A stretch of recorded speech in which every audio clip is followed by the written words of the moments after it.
அனைவருக்கும் வணக்கம். இப்போது பைப்பிங் எப்படி கிராஸ் பீஸ் அடிக்கிறதுன்னு சொல்கிறேன். எப்போவுமே கிராஸ் பீஸு நேராக வச்சு அடிக்கக்கூடாது, துணி மேலே துணி வச்சு அடிக்கக்கூடாது. இப்படி பீஸை இப்படி கிராஸாக இப்படி வச்சு கிராஸாக வெட்டி அந்த கிராஸு ஒரே நேராக வச்சு அதை அப்படியே வச்சு ஒரு அடி அடிக்கணும். நல்லா பாருங்கள்.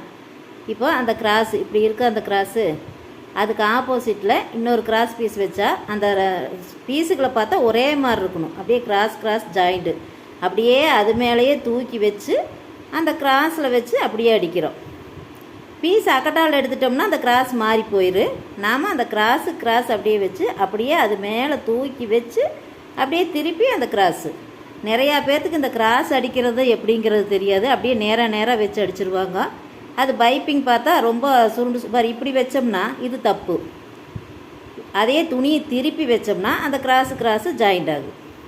இப்போ பாருங்கள், பைப்பிங் நீட்டாக இருக்குது. வீடியோ பிடிச்சிருந்தா சப்ஸ்கிரைப்